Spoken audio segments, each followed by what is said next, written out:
up like that every morning when the north wind's blowing.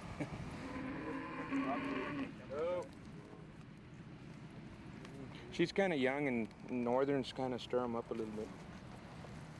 Since they're used to all that hot weather, when it gets cool, they feel kind of skittish.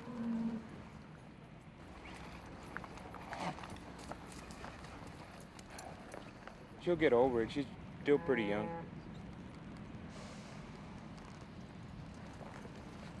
Ready? Wherever you go, it's pretty much understood who the boss is and who's the one running the show. My dad.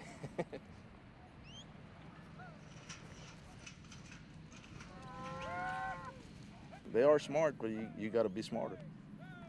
And they'll always be thinking, well, that gate's open over there.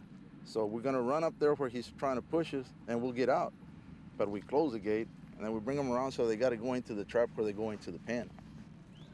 The circular pen is so that the animal will not hit the corners. You know, if you get a corner, like, well, animals will run into that corner, and they just wham into it. In a circular manner, they just keep going in a circle, see, till they find a hole and they go right into the chutes. We call it blackleg. It's probably in the ground, and it just comes up, and some of these cows get sick and they just die instantly. I mean, it's just the thing that they just drop. And we thought it only came out on young calves that are 6 months or younger, you know. But we started getting it here, and we lost a few cows, and then we just started doing it in this ranch. We use that vaccine to stop it from happening.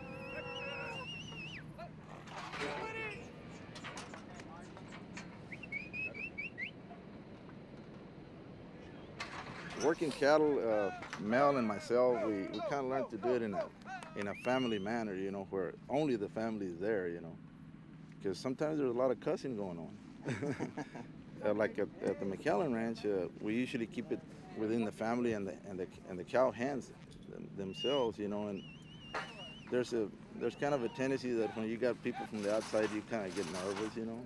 You get somebody hurt, well, there goes a big paycheck. You got to pay for all the things that happen. You've gone back pretty far, no? 1783. The original Longorias came from Spain, and they settled in a little town called La Grulla, and that's where you find most of the Longorias, you know, Hosas, and almost everybody there is related to us one way or another. My grandfather, he was a hell of a cowboy, but my father, after World War II, he didn't want anything to do with horses, and the whole family, you know, my sisters and my brothers, you know, he always told us, you're not gonna be anything that has to do with horses, because I work real hard at it and there's no money in it. And of course there was a few years there that there was no money in it. You know, nobody wanted a horse. As a matter of fact, almost nobody had a horse. And but he could never get it off of me. I mean, he tried as hard as he could. You know, he gave me a tractor so that I could work. He'd give me anything but a horse. But you know, it's just a thing that it just kept coming back.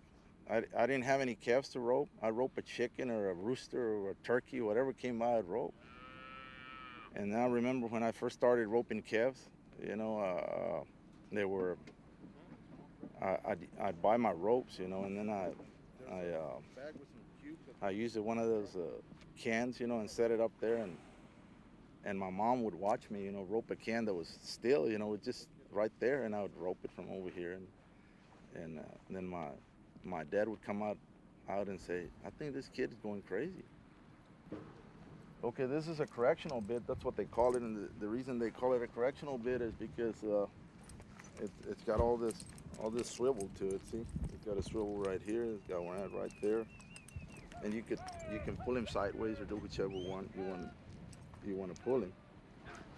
And then this is the tie down that's only to keep better control of a roping horse. Most horses that we use just for ranch work, like cutting cattle, we don't use anything on them. They're as free as can be, just the bridle on them. In Mel's case over there, that's a Hockamore bit, which I use a lot of that myself, you know, on other horses. And of course, all this stuff here, Mel does it himself, all this rawhide braiding. A good cutting horse probably be one that you put on a cow. You know, you have a herd right here. You cut a cow out of the herd, and he's supposed to not let her go back into the herd by himself, so when you got him fully trained. So all you do is grab the saddle horn and stay with him. You know, they will do it on their own. You just have to hold on because you'll stay right there. He'll go this way and you're there, and that's it. They get to be real good. Most little kids, you know, they always dream about being a cowboy or being something, you know, because a lot of kids have always looked up to either people that rope in rodeos or cowboys, you know, like John Wayne and all those guys. And in my case, you know, I wanted to be just like my dad when I grew up, you know, and I just wanted to do all the work that he did and rope and ride and train horses and do all that kind of stuff. And he was always my idol. I always looked up to. So that's, I guess, what my little boy does with us. You know, he looks up to us and wants to be here with us on the weekend. So I guess it runs in the blood or something. I don't think I'd be in the business if I didn't like it or be proud of what we've done. You know, I just don't want our heritage to fade away. I mean, I got this kids going on it, and my father was here. He probably would have changed his mind already. I think, you know.